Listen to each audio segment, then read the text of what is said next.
So, who are you?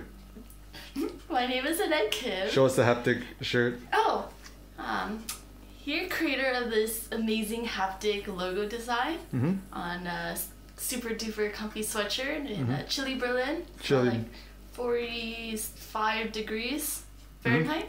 And what do you have in the fridge? And here we have fridge tour, exhibit A, B, and C. There we go. Half empty Eric's midnight egg snacks. We have some delicious salami and the prosciutto we already ate. Then we all discovered we really like camembert cheese. Camembert. Camembert cheese. You guys should try it if you haven't. It's so good. And some mushrooms and yogurt that's been making Eric super farty. It's making me and Cindy suffer. Oh, and we went to this amazing restaurant, cafe place in Berlin. It was amazing tomato soup. It was too much, so the nice server Dea, she put it in these little coffee cups for us. I'll enjoy it later. Give us a tour of the living room. Well, first this is a little breakfast nook area. So just made some coffee here. Got some coffee on Amazon in New York before we came. Doing some work on the iPad, morning coffee. Oh, this coffee's super good, by the way. And also making some coffee on the Clever right now. So this is our little humble kitchen at our Airbnb in Berlin. So give us a tour of the living room. Okay. Where are you staying? Well, first, the best part is the kitchen has its own door, so when Eric's making bacon and eggs at 2 in the morning, it won't bother the rest of us. Yep. Follow me. Well, here's what they call a mudroom. Cindy taught me in the Midwest, they have a little separate area where you can take your boots off and your jackets before you come in the house. And look, we all have one of our own. Here's Eric's, here's mine, here's Cindy's spot. So cute. So, take us to the living room. Oh, here's Cindy. She's working really hard on her dissertation right now. Okay. Alright, and here's our super awesome Airbnb that Cindy found. It's like really spacious, and there's like a nice dining table where we could work for our office. Then we have... Where are you sleeping? Oh, this is me. Sorry, it's kind of messy. I just woke up. There's like a nice couch that pull out into like this kind of weird double mini bed thing. And so much room for activities. And a nice little like hanging out area. Then all these random knickknacks that me and Cindy have been snooping through the drawers to find out about the owners. The random little knickknacks here. Yeah, and then right now it's really early in the morning, but the natural light in here is like glorious. So this is our patio. It's still area. 5 in the morning, so it's a little bit early. We could do a video here later. Yeah, so we've been really loving this place. The natural light's really great. The space is amazing. This is our last place. We were in Kyoto. We were just essentially in a studio. So if one person woke up, we all woke up. So here we kind of have our own separate little areas that we can do our own thing, but get together and do our work. So we're super excited. So let's go back to the kitchen. We can have some more coffee. So as like a mini interview, and we'll close the door to not disturb Cindy too much. Why are you here in Berlin with us? And what are your personal goals during your time? And also for those who might not know who you are. So for those that don't know me, my name is Annette Kim. I am Eric's younger sister, and I've been working with Haptic for about 6 months now. So I've been doing illustrations, design, random things here and there. Mostly I wanted to be a part of the team to help out Eric and Cindy, because Cindy, well, Eric's always been busy, but Cindy, especially now, she's been like crazy busy with her dissertation. And I kind of wanted to just, help them out, and also to empower myself to, get back into art full time and to reach new horizons with my art that I didn't think I would get. And being here in Haptic, we are, getting inspired by the way that people live here, the architecture, who knows what. We need to go out and explore and see what there is to get inspired with. And actually, the funny thing is, I started really getting into Bauhaus art, which is like this very minimalistic, just composed of the primary colors, red, yellow, and blue, lines, geometric shapes.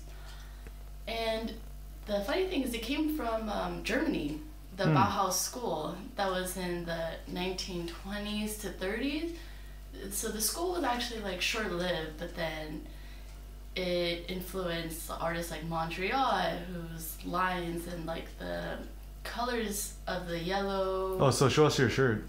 Oh, so kind of very like. So this is a prototype T-shirt, sweater you made. Oh yeah, so this is the haptic logo that I came up with maybe a month or two ago. So it's kind of very like Bauhaus inspired, just like simple geometric shapes, a square, circle, triangle, and the primary colors, red, blue, yellow.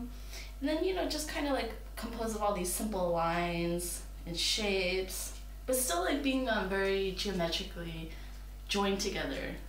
So everything is kind of all centered and in relation to each other. So why does Bauhaus art interest you? And also like maybe how can photographers use the design aesthetics of Bauhaus to their advantage? So the thing that really interested me about Bauhaus style is that for me, I'm actually, I get really drawn into maybe not overly, but very intensely detailed images that I will like slave over for longer than I want to admit. And then Bauhaus really, inspired and encouraged me to like, maybe not take things so seriously too. And you don't have to be like overly detailed and complicated to to be effective. And it just takes art back to the simplest forms, just simple lines, shapes, and the primary colors. That's really all you even need for art. I mean, it could be even less than that, but it's like one of the most simplest forms. And having all these kind of constraints that you could only use these colors, you could only use these shapes and lines, like it's such a challenge, a fun challenge. How can I be effective with all these constraints, but having the reader or the viewer able to understand the piece but being so simple but still meaning so much. So I've been having a lot of fun and super inspired by that, and hopefully I think Berlin, where Bauhaus came from, will inspire me even further. Cool. And to get people started today, so what is one creative assignment you give people today? Oh, so Eric's doing a workshop in Berlin for composition. So we thought it'd be fun to kind of remix his most popular images into like a Bauhaus design, kind of just showing, taking that image and boiling it down for the viewer to understand why is that photo effective through Bauhaus style. So, we haven't started, but we're just in the discussion phases, so we'll see where it takes us. But, kind of inspired by like Andy Warhol, and something that, the image will allow the viewer to understand it like that. So what's one assignment you give, so for somebody who's watching this video right now, what is one creative assignment you give them? Oh, so me and Eric, we were talking, having our morning coffee, and talking about how we would like to allow other people to have a discussion with other people or even just themselves, to maybe like a little mini espresso brain shots in the morning. So our challenge for people is actually, I don't know about this one, but I was thinking how actually I do like that topic. I'll bring up my other one for tomorrow. What would be a good assignment? Do you have suggestions? No. Okay, alright, on the spot. maybe everyone, you could just come up with like a doodle. It doesn't have to be something super serious. It could take you, 2 minutes, or it could take you an hour, however long you want to spend it. With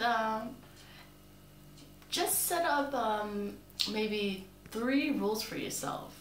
So it could be, one rule could be it could only be with one medium, or another rule can be giving yourself a time constraint, and maybe have just one very simple theme that a person will be able to understand through a very simple drawing, sketch, design, what have you. And I will start a thread on the Eric Kim forum, and So how do people go there? So you go to the erickim.com. Nope. erickim.photography.com. Easiest probably for people to Google Eric Kim blog or Eric Kim forum, or I'll just include a link in the description. See, check the link down below for the link. And I'll upload my doodle for the day, and I'd like to see what other people come up with, because I'm constantly getting inspired by seeing other people, their artworks or their photographs, their design. And I think it would be really nice to build a community where, everyone, regardless of their skill, age, income, whatever, just people that all want to better themselves through art can come together, and we could really encourage one another and give each other new ideas. Cool. Good job, Anna. See the link down below. See the link down below. We're going to have some more coffee and enjoy our day. Bye-bye. Bye.